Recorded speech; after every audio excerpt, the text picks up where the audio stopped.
monde n'est qu'un immense parc de loisirs. L'aventure s'achète sur catalogue. Programmée, formatée, le moindre danger a été systématiquement évacué. Au hasard d'une rencontre, j'ai pris une décision. Je me tire, je mets les voiles. Je pars à la recherche d'autre chose.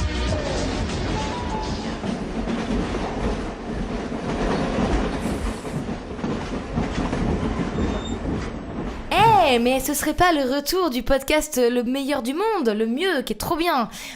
Et on était avec Thibaut. Et là, on retrouve Thibaut, comme ça tombe bien, comme le monde est bien fait. Thibaut qui nous racontait son expérience de transsibérien. On s'était arrêté notamment au départ de Moscou, au départ de la petite ville d'après qui s'appelle Nijni Novgorod. Où là, véritablement, enfin, vous l'attendiez depuis 1 heure. Là, c'est bon, c'est enfin là. Il a enfin embarqué dans le fameux transsibérien depuis cette ville. Donc à toi, Thibaut. Merci Camo. Oui, donc non, je vais vraiment commencer. Voilà, je vais vraiment commencer à rouler ou à vivre, si la nuance doit être trouvée, à vivre l'expérience de la ligne du transsibérien. Et donc je vais m'embarquer sur un voyage qui va m'amener dans la ville de Novosibirsk, qui est à 2900 km de là, 46 heures de train. Et donc vivre cette expérience de vivre plusieurs jours dans un train en marche à travers la Sibérie, qui était l'une des expériences que je voulais faire effectivement avec ce voyage à l'origine. Alors si vous voulez vous faire ça, vous pouvez effectivement économiser de l'argent en prenant à chaque gare russe où vous arrêtez vos billets de train. Alors l'idée c'est qu'après moi en regardant un petit peu sur les forums, je suis tombé quand même sur pas mal de personnes qui m'ont dit oui, les guichetiers, les guichetières sont pas très efficaces, conciliantes. Elles parlent pas anglais forcément et attendez-vous à prendre du temps dans les gares pour faire ça. Moi, je voulais pas perdre trop de temps vu que bien souvent je m'arrêtais qu'une journée dans les villes. Du coup, j'avais pris tous mes billets en passant par un site internet qui m'avait certes fait payer un petit peu plus cher, mais qui m'avait permis de partir avec mes billets de train déjà bookés pour être un peu plus tranquille d'esprit. Déjà que je partais à l'autre bout du monde tout seul, je voulais d'un autre côté me tranquilliser un peu l'esprit. Donc c'était ma décision, mais sachez que vous pouvez prendre les billets directement en gare si vous avez un peu de patience. Et donc je prends le train à Nijni Novgorod et je m'embarque pour ces jours de train et je rentre du coup dans ma cabine qui est un compartiment de 4 personnes et je me retrouve avec Evgeny avec qui je vais partager les prochains jours et qui va être effectivement une personne aussi, une belle rencontre puisque ça va être génial simplement. Evgeny, 60 ans, qui a fait la guerre d'Afghanistan, il a un tatouage pour le prouver, il m'a fait beaucoup penser à mon papy parce que même malgré son âge, il était curieux de tout, il est curieux de tout. Et il parlait pas anglais, et moi je parle pas très bien russe, et il parle pas très bien anglais, et bref. Mais au final, avec un peu de mots par-ci par-là, de gestes, de gesticulations, et de mon carnet où j'ai écrit effectivement beaucoup de choses, et où on a écrit beaucoup de choses pour s'aider, et ben on a fini par passer 2 jours, 3 jours géniaux, où on a parlé encore de politique, encore d'histoire. Lui, il m'a parlé de sa famille, de son fils, de ses petits-enfants. Je lui ai posé beaucoup de questions sur comment c'était de vivre sur l'URSS, parce que lui, il est né sous Staline. Et du coup, j'étais très curieux de savoir comment les Russes voyaient l'URSS et voyaient Staline. Donc maintenant, je le sais, mais c'est vrai que il garde cette image d'un homme fort. Et en Russie, c'est très important d'être fort ou de montrer qu'on est fort. Et donc, il garde ça en tête, et Evgeny, il avait quand même ce respect pour Staline que d'autres Russes plus jeunes n'auront pas forcément, mais lui, il avait quand même ce respect pour Staline, et puis cette nostalgie de l'URSS qu'il avait, même si je vais le voir plus tard, et c'est quelque chose qu'on apprend rapidement quand on discute avec les Russes, mais les Russes sont très très contents de leur président actuel, Vladimir Poutine. Vladimir Poutine, il a absolument pas besoin de piper les résultats des votes. Il a 7 Russes sur 10 qui votent pour lui inconditionnellement. Pourquoi ? Et ça, moi, j'étais très curieux de savoir pourquoi. Donc, je leur ai posé la question. Et alors, du coup, attention, nous, en France, Poutine, c'est un dictateur. Il respecte pas les minorités. Il est homophobe, il est raciste, etc., etc., etc. Mais en fait, quand tu discutes avec les Russes, alors déjà, ils sont gentils parce qu'ils le prennent pas trop mal. Que tu traites leur président de dictateur, ils te disent, ouais, faut pas trop dire... Enfin, ils disent... C'est pas très sympa de dire ça, tu vois, c'est quand même... Mais du coup, ils ont un peu plus de respect pour la tête de l'État que nous, on respecte pas du tout notre tête de l'État, mais eux, ils sont un peu plus patriotiques, donc c'est une question plus sensible. Mais Mais du coup, il t'explique, en fait, tu comprends rapidement en discutant avec eux que avant Poutine, ils ont eu un alcoolique qui était Boris Eltsine et ils ont eu un traître qui était Gorbatchev. C'est-à-dire que pour nous, Gorbatchev, c'est un mec qui a ouvert la Russie. Mais pour eux, notamment avec des histoires internes, il a fini par partir en traître. Et du coup, il a une mauvaise image. Et avant, c'est l'URSS. Donc, en fait, Poutine a été le premier, quand il est arrivé en 99-2000, à relever la Russie et à faire de la Russie à faire un boost économique. Et depuis que Poutine est là, il y a un boost économique en Russie. Alors après, la Russie, c'est un pays qui est très, très, très spécifique. Enfin, on va dire qu'il y a des gens très, très riches, des gens très, très pauvres et très, très peu... Il y a une classe moyenne très, très petite.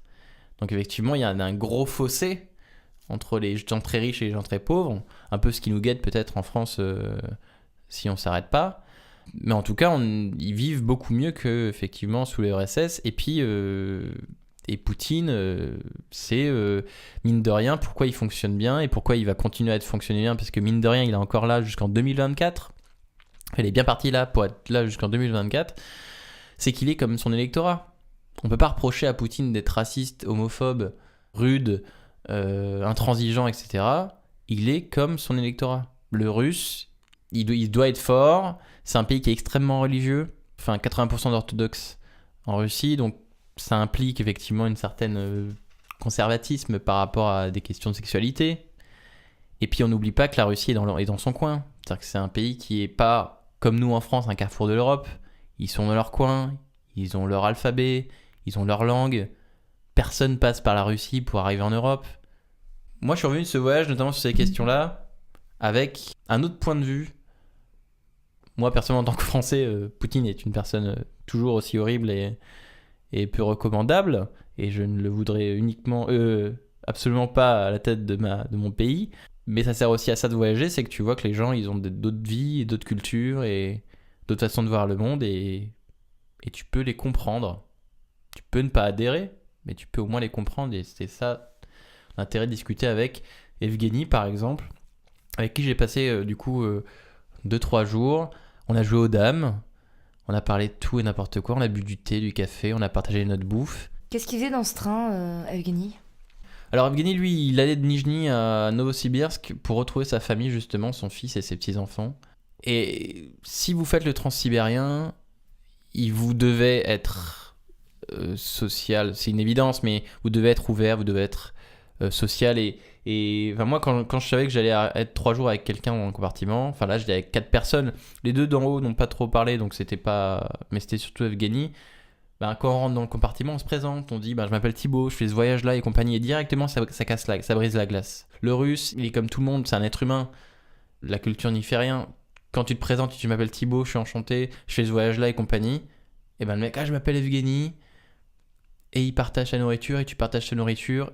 Et au final, tout se passe très bien. En fait, si de ton côté, en tant que voyageur, tu brises la glace, ça aide pas mal de choses et c'est, je pense, vital et nécessaire et c'est beaucoup mieux ainsi si on fait des voyages, et notamment le transsibérien, quand on est confiné comme ça, quoi. Parce que du coup, quand t'es pendant 2 jours dans un train, tu restes dans ta cabine uniquement.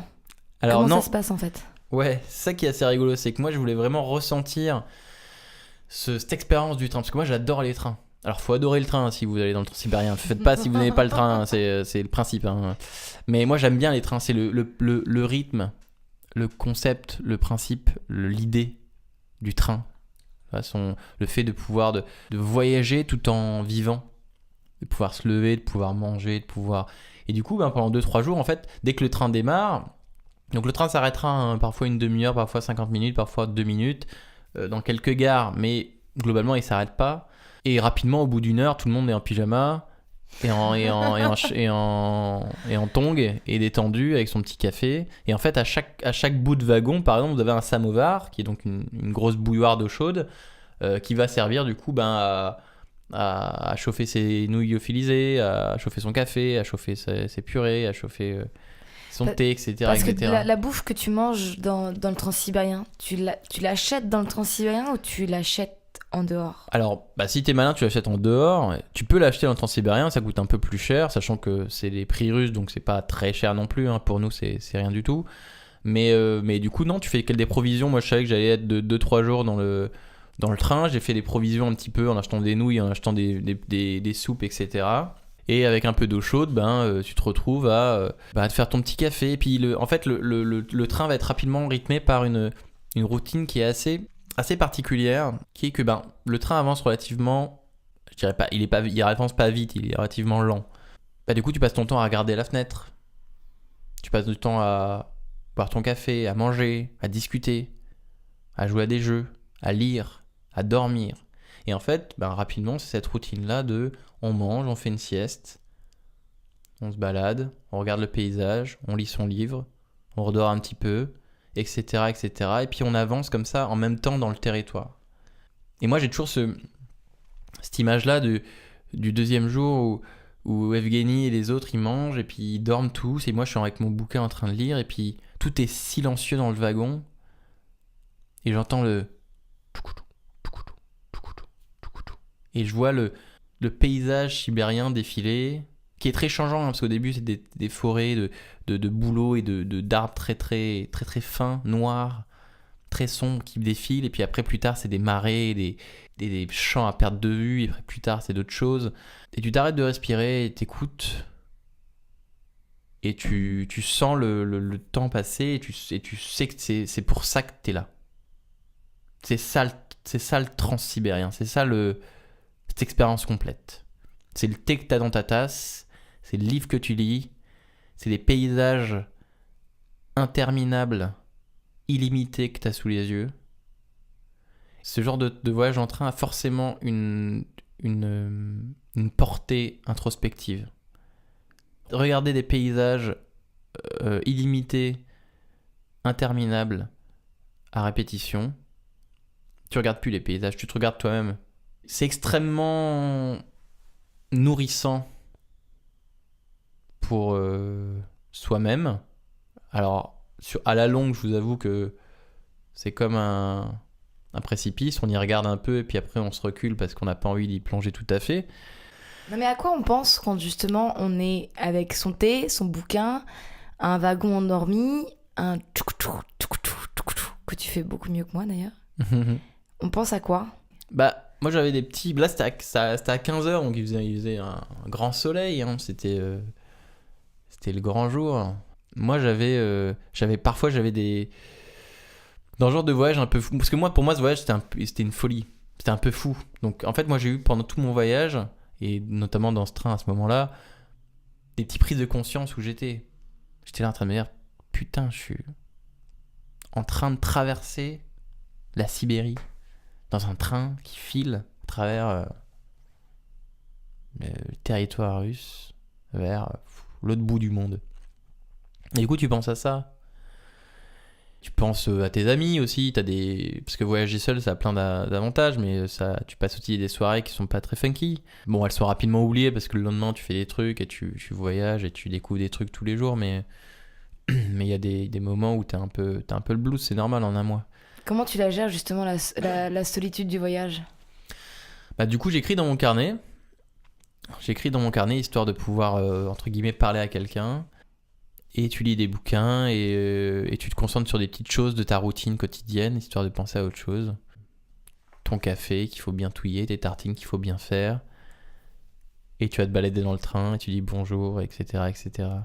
En fait, ce que je voulais faire, c'était, en parlant de bouffe, à chaque arrêt dans une gare, il y a des petits stands sur les gares russes où tu peux acheter à une nana ou à un mec un peu de nourriture. Donc la nouille que tu n'as pas pu acheter dans la ville, tu peux l'acheter là rapidement. Quand tu descends juste du train, tu fais 4 pas, tu vas acheter tes nouilles lyophilisées, ta bouteille d'eau, etc., etc.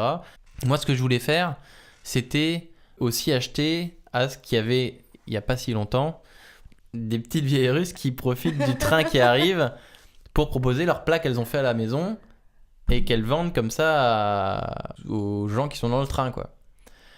Et en fait, moi, on m'avait rapidement dit, non, désolé, ça se fait plus trop. Maintenant, c'est que des stands comme ça et compagnie. Donc, ils ont arrêté de faire venir les petites vieilles sur les quais. Et en fait, sur l'un des arrêts, j'ai trouvé une nana qui vendait un peu comme ça, pas à la sauvette, mais il l'a laissé vendre ses trucs. Et j'ai réussi à acheter un petit plat fait maison, des petites boulettes de viande, je sais pas trop quoi, avec des pommes de terre, des poivrons, du persil. C'était trop bon, c'était pas cher, c'était génial. Et ça a un peu complété Ta to-do list, quoi. Ma to-do list de trucs que je devais faire, voilà. Et dans l'un des moments, parce que j'ai eu beaucoup de mal à m'endormir avec le train, parce que c'est relativement sécurisé, hein. Faut savoir que dans les wagons, enfin moi j'étais en 2e classe par exemple, il y a la 3e classe où c'est un wagon qui est pareil regroupé par 4 mais c'est un peu plus ouvert et c'est très safe, hein. Vous pouvez, c'est absolument une option que vous pouvez envisager si vous voulez, si vous n'avez pas de problème avec vivre en communauté ouverte comme ça. Moi je voulais un peu plus de sécurité à l'époque et de confort aussi, donc j'ai pris un compartiment où on n'est que 4, où on est déjà 4, c'est déjà bien. Et du coup, dans ces wagons-là, vous avez ce qu'on appelle une hôtesse de wagon. Alors en russe, je l'ai perdu un peu, mais c'est ce qu'on appelle une provodnitsa, une hôtesse de wagon, qui, elle, gère tout ce qui est dans le wagon, donc qui rentre, qui sort et compagnie. Donc dans le wagon, il est relativement sécurisé. Mais du coup, j'avais quand même du mal à dormir. Le fait de dormir avec des inconnus, dans un train qui est en mouvement, qui fait du bruit constamment, bah, c'est pas super funky. Et je me souviens m'être réveillé à 2h du matin, 3h du matin. Tout le monde dormait pareil, il faisait nuit noire. Et puis je regarde à la fenêtre et puis là, je vois les forêts qui entourent le train, mais éclairées par la lumière du train. Et je me rends compte que je suis, un peu comme dans le transpersonnage, je me retrouve en fait, je suis dans un train qui est le seul noyau de chaleur et de vie au milieu de rien du tout. Et si je sors, c'est la mort. Et ce qui est drôle, parce que c'est à ce moment-là que j'ai re-regardé sur mon petit GPS que j'avais, et j'étais à ce moment-là, je venais de passer l'Oural et j'étais officiellement en Asie pour la première fois de ma vie. C'était un des petits moments un peu fous. Est-ce que la literie est bonne ? Posons les vraies questions. Est-ce qu'on dort bien ? Mais en fait, ce dont je vais me rendre compte assez rapidement, c'est que le premier train là, auquel je vais faire mes 3 jours, il était relativement ancien, donc faut imaginer du vieux bois, des rideaux orange, des tables en formica, bref, les années 80 françaises. Vous imaginez ça dans un train, vous avez un peu mon premier train. Et en fait, tous les trains que je vais avoir par la suite seront des trains très modernes. Et du coup, le premier train, la literie n'était pas très agréable. Alors, il te donne tout, il te donne un futon, il te donne des draps propres, il te donne un oreiller et compagnie, il n'y a pas de souci, t'as pas à venir avec ton truc, sauf si... moi j'avais pris un sac de couchage, je l'ai jamais utilisé, tu vois, parce que ils donnent à chaque fois des trucs. Mais du coup la literie du premier train était pas funky. La literie des autres trains sera un peu mieux par la suite. Parce que du coup au bout de 46 heures de train, tu descends pour la première fois. Exactement. Tu descends où ? Et tu descends dans la belle ville de Novosibirsk, qui est la capitale orientale de la Sibérie, qui est une énorme ville créée de l'Ob, qui est une énorme rivière, une énorme fleuve. Et t'es content de sortir. Et t'es content de quitter ton train après 2 jours et demi, 46 heures, et de sortir à l'air libre. Et c'est drôle parce que quand je parlais de villes que j'ai rajoutées comme ça pour faire un arrêt, Novosibirsk faisait partie de cette ville-là. Novosibirsk, je voulais pas le faire au début, et je dis bon, il faut que je me rajoute un arrêt, sinon ça va être vraiment très très long, sans arrêt. Et du coup, je suis allé de Novosibirsk, au final, cette ville-là, même si elle n'avait pas de point d'intérêt et que j'ai pas fait des choses phénoménales, elle avait, comme je l'ai dit avant, un charme parce que c'était l'automne et que les arbres sont magnifiques et que le rouge le dispute à l'orange, qu'il dispute au vert, qu'il dispute au ciel qui est bleu et au soleil qui est fou. Autant à Moscou, il devait faire 10-15 degrés, mais là, quand on commence effectivement à partir vers l'est et à descendre un petit peu, parce qu'on descend un petit peu, eh bien il commence à faire 15-20 degrés, et puis à 20 degrés il commence à faire bien, quoi. Donc non, c'était vraiment très très charmant. Et puis on y fait aussi de belles rencontres, et j'ai rencontré des Français et d'autres Russes très très sympas avec qui passer des bons moments également, mais pareil pour un arrêt de 1 journée. Et j'ai repris le lendemain le train pour un autre petit bout de train de 28 heures. Alors 28 heures, hein, quand t'as fait 46, c'est rien du tout, hein. Franchement, par rapport à 46, le reste c'est peanuts. Pour aller à Krasnoïarsk, qui est une ville dans laquelle je voulais m'arrêter parce qu'à côté de Krasnoïarsk, vous avez un parc magnifique qui est le parc national des Stolby. Les Stolby sont des constructions, espèces de monolithes naturels, bien sûr, monolithes, des constructions naturelles, des monolithes qui surgissent en fait des montagnes de pins, des montagnes d'arbres sibériens. Vous avez comme ça ces monolithes qui surgissent et c'est assez impressionnant. Donc ça peut être des monolithes de 5 mètres, ça peut être des monolithes de 80 mètres. Et du coup, je voulais absolument m'arrêter dans cette ville pour aller dans ce parc-là. Ce que j'ai fait et ce qui m'a valu une petite balade sympa et aussi l'une des journées les plus folles de ma vie parce que simplement j'ai failli mourir. C'était assez funky. Ah bah faut que tu nous racontes comment tu manques de mourir. C'est intéressant, ça fait un peu Ça, de... Même mes parents le savent pas, je crois. De pain à grailler. Quoi ? Tes parents ne savent pas ça, ils vont J'ai découvrir même ça. pas raconté ça à mes parents, je crois. Alors moi, je crois que je sais un truc. C'est que t'as failli mourir à la recherche d'un point de vue sublime. Que C'est j'ai ça. eu, oui, effectivement. T'as vu, ouais. je suis ton compte Instagram. Ah. Hein. Je lis les légendes des photos. Ah bah voilà. C'est vrai que la photo est très belle. Ouais. Et en effet, en légende, il y On l'a avait vu, nous. un truc Ouais. du genre j'ai manqué de mourir pour prendre cette photo, mais franchement, ça valait le coup. Là, j'en rigole, mais ça aurait pu vraiment très très mal se passer. Mais heureusement, ça n'a pas été le cas. Donc en gros, oui, voilà, moi je voulais absolument aller partir dans cette randonnée et avoir un magnifique point de vue sur la forêt sibérienne et tous ces arbres aux couleurs magnifiques.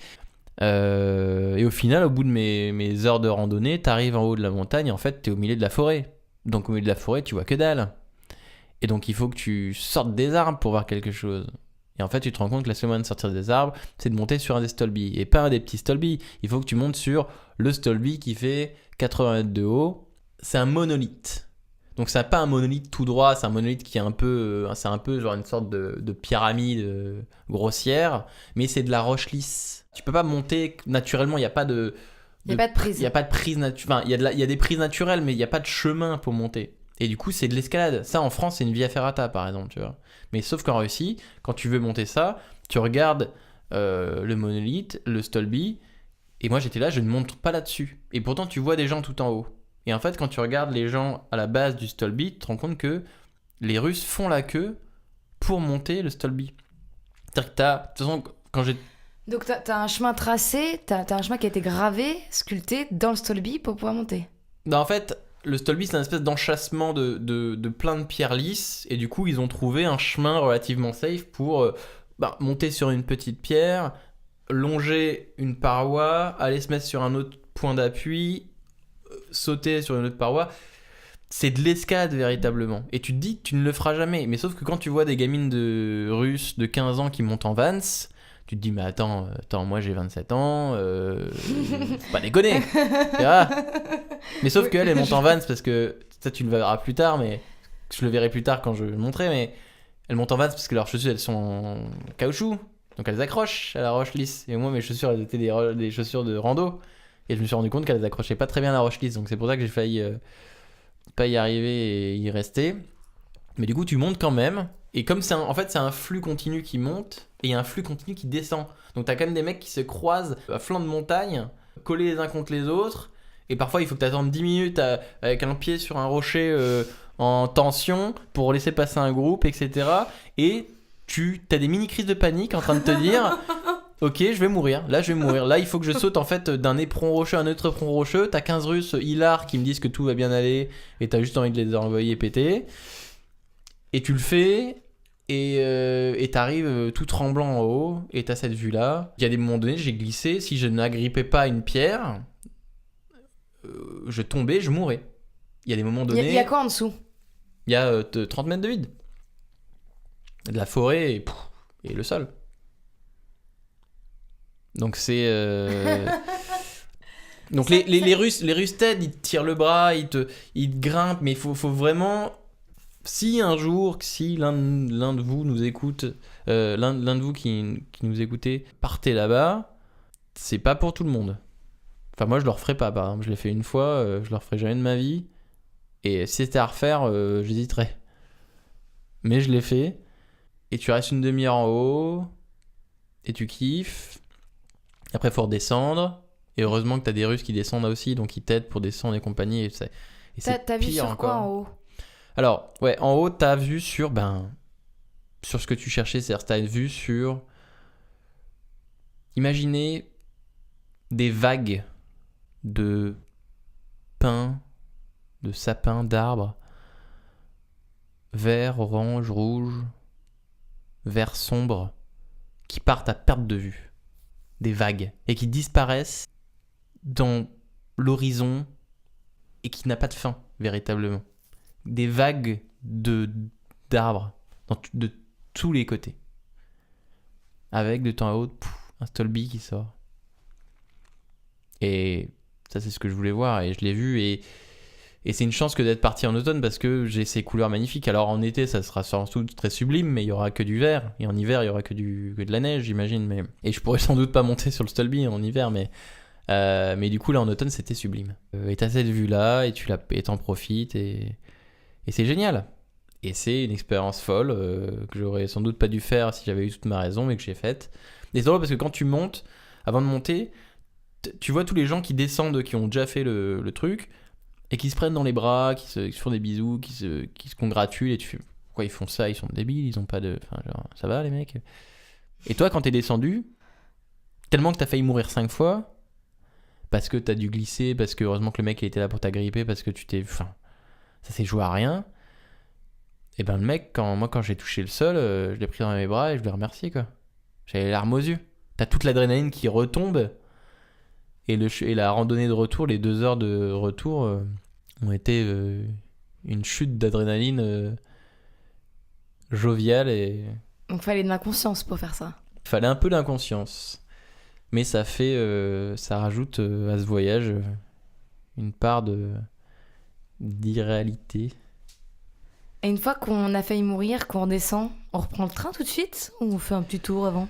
Alors déjà on fait la fête et on va bien bouffer dans un resto le soir avec des amis, des touristes français que je salue, Mickaël et Julie, qui eux sont sans doute, alors qu'il est en Asie du Sud-Est, parce qu'eux ils continuent leur voyage, mais avec qui j'ai passé une très bonne soirée. Et le lendemain on reprend le train et on quitte donc cette ville de Krasnoïarsk pour filer vers Irkoutsk et le lac Baïkal, qui va être notre dernier arrêt en Russie, avant que le train se divise vers plein de petites destinations différentes. Donc Irkoutsk, donc là pareil, c'est 22 heures de train. Là, ce qui était intéressant, c'est que j'avais eu Evgeny 60 ans, qui m'avait accompagné pendant 2-3 jours, et là j'ai eu Sergueï qui avait 35 ans, alors pareil, mec adorable, mais du coup d'une autre génération, et qui était beaucoup moins tendre avec Staline, mais qui gardait à peu près le même discours sur l'URSS, un peu nostalgique, et sur Poutine, parce que, mine de rien, strong, quoi. Et donc il l'aime bien pour ça. Et donc super intéressant, Sergueï, c'était vachement bien. Et donc on arrive à Irkoutsk. Alors Irkoutsk, c'est la ville qui est à côté du lac Baïkal. Donc lac Baïkal, c'est le plus grand lac d'eau douce du monde, devant les grands lacs américains, et c'est aussi le lac le plus profond du monde.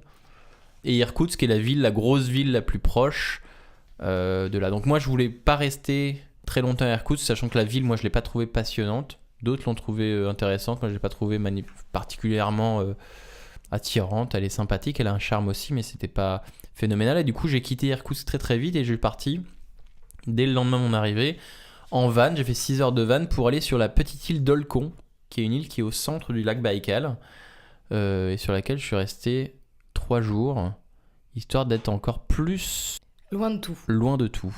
Pourquoi? C'est que t'avais entendu parler de cette île, on t'avait dit que c'était un passage à faire. Bah moi, je voulais absolument voir le lac Baïkal. C'était un truc aussi, c'était un des highlights de mon voyage. Et j'ai vu qu'il y avait cette île-là, et j'ai vu qu'on pouvait y aller, et j'ai vu qu'il y avait des endroits où on pouvait rester, et je me suis dit, ok, c'est ça que je veux faire. Et du coup, tu fais tes 6 heures de van, tu prends un petit bateau, donc c'est des routes de terre horribles qui te défoncent le dos et compagnie. T'es dans un van avec 10 personnes et tu manques de mourir 15 fois.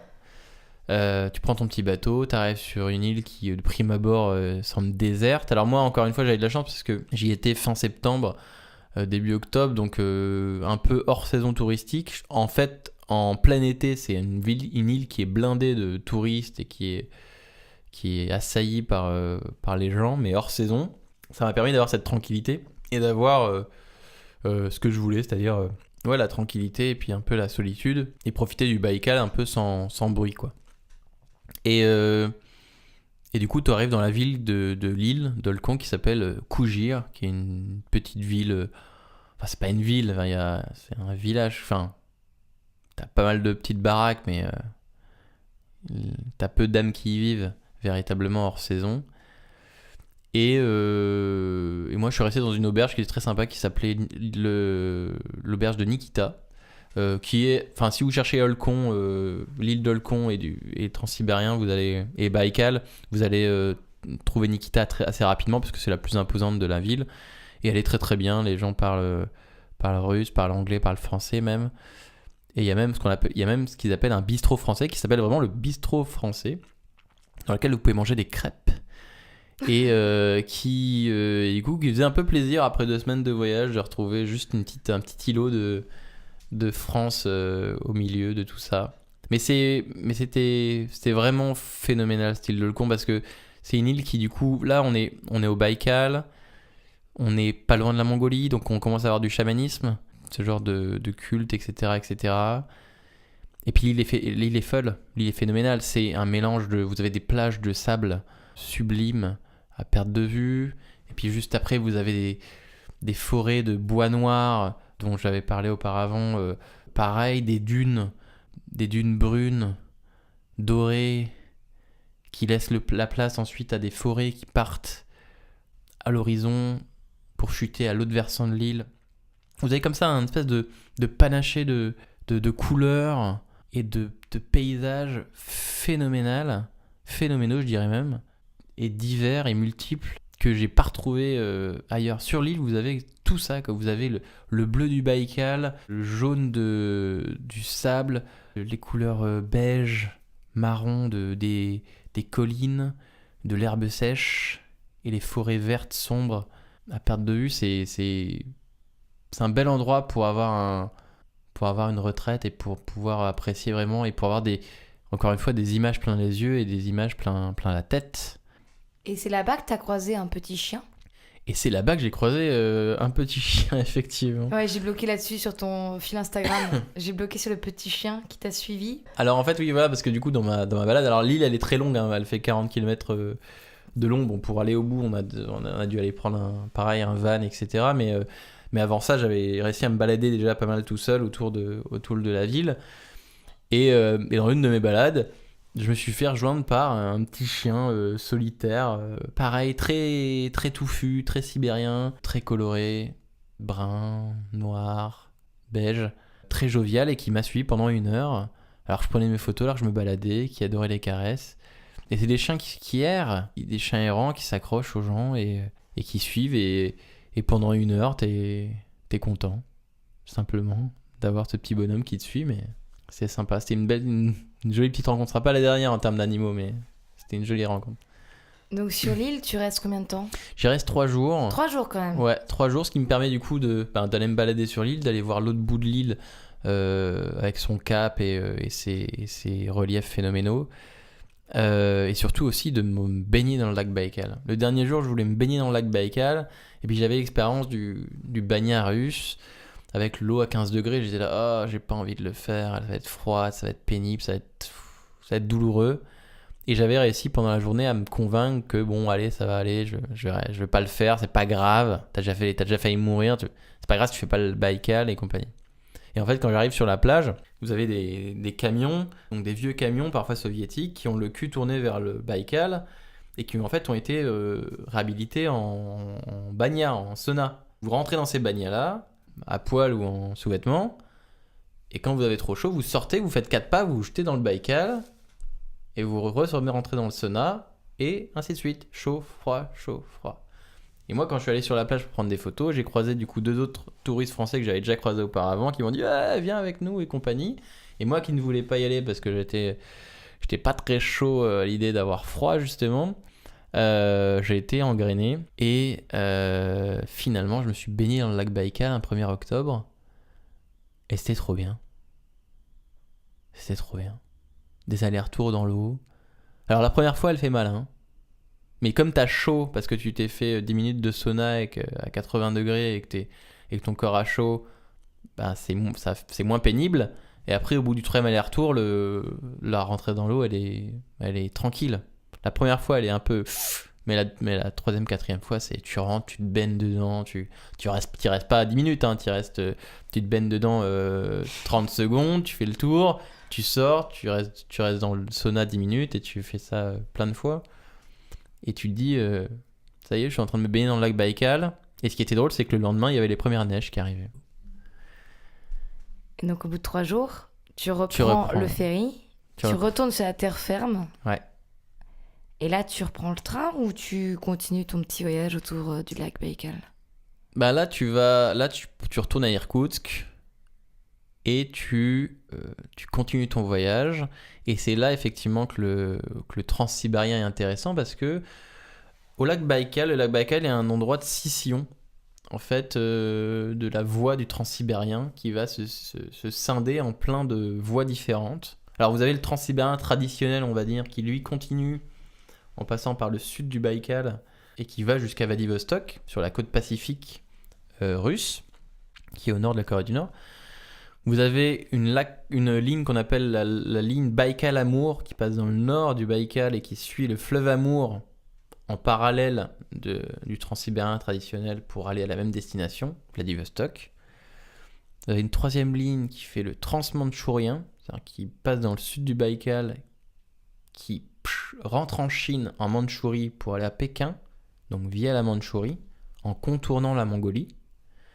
Et moi, ce que j'ai pris, c'était le transmongolien, qui va jusqu'à Pékin en passant par la Mongolie, donc en passant par Ulaanbaatar. Et moi, je voulais absolument... j'aurais bien voulu faire le transsibérien, aller jusqu'à Vladivostok et faire le transsibérien complètement. Mais je me voyais mal passer à côté de 2 pays qui me fascinaient, qui étaient la Mongolie et la Chine. Et je me voyais mal refaire ce voyage-là une deuxième fois pour faire... Et du coup, je me dis, je vais pas faire le transsibérien complètement, malheureusement, c'est pas grave, mais le transmongolien va être une expérience de fou. Et du coup, j'ai fait le transmongolien qui m'a permis du coup de faire Ulaanbaatar et de finir mon voyage à Pékin. Parce qu'effectivement, Pékin sera la fin de mon voyage. Ah, donc tu nous as menti quand tu as dit que tu avais fait le transsibérien en fait. J'ai fait un gros bout du transsibérien. D'accord, donc après, là tu reprends le transsibérien et tu quittes tout de suite la Russie ou pour rentrer en Mongolie ou tu fais encore un arrêt? En fait, quand tu fais Irkoutsk, après tu quittes Irkoutsk et tu vas pendant 5-6 heures, tu vas faire ce qu'on appelle le circumbaïkal. C'est-à-dire que tu vas longer avec le train le Baïkal. Et tu vas voir du coup le Baïkal en voisin de ta fenêtre pendant 5 heures. Et du coup, c'est très beau parce que du coup, tu regardes à ta fenêtre et tu vas avoir l'impression de rouler sur l'eau. Et après, le train, il va partir dans le sud. Il va filer à travers la magnifique Selanka River, la rivière Selanka, qui est en Russie, mais qui prépare à la Mongolie. Et du coup, tu vas effectivement arriver en Mongolie par ce biais. Et en Mongolie, tu fais un arrêt? Tu fais un seul arrêt à Ulaanbaatar ou tu t'arrêtes avant? Oui, alors moi en Mongolie, j'avais passé 18 jours en Russie et je voulais faire effectivement une petite semaine en Mongolie et une petite semaine en Chine, ce qui me faisait du coup un mois au total complet. Et du coup, j'ai fait uniquement Ulaanbaatar, sachant qu'avant d'arriver à Ulaanbaatar, en arrivant en Mongolie, j'ai le droit à la frontière russo-mongole, qui est quand même 5 heures d'arrêt avec un train où tu peux pas sortir du train, où tu peux pas aller aux toilettes, et t'as juste à attendre que les Russes viennent, contrôlent tes papiers, qu'ils s'en aillent, que les Mongols viennent, contrôlent tes papiers, qu'ils s'en aillent, etc. Ce qui prend beaucoup de temps à faire pour tout le monde. Moi, heureusement, j'étais avec, encore une fois, des touristes et des gens géniaux, parce que j'ai rencontré beaucoup de personnes géniales dans ce voyage-là, des Suédois, des Finlandais, des Français, des Belges, des Israéliens, des Slovaques, etc., et des Russes beaucoup. Et du coup, là, moi, j'ai passé la frontière russo-mongole, un peu longue et un peu embêtante, avec un couple, une Britannique et un Néo-Zélandais, qui venaient de se marier et qui quittaient Londres après 12 ans pour aller déménager en Nouvelle-Zélande, mais au lieu de passer par l'avion, ils prenaient le train. Et du coup, on a passé la frontière à mettre leur playlist de leur mariage et à se bourrer la gueule à la vodka et en bouffant des petits sandwichs. C'était très rigolo. C'était très très bien comme expérience, comme passage de frontière, de saouler à la vodka avec des jeunes mariés. C'était vachement bien. Et du coup, tu passes une bonne nuit. Forcément. Et si on gardait la Mongolie et la Chine pour la 3e partie? Avec plaisir. À tout à l'heure, tous les auditeurs.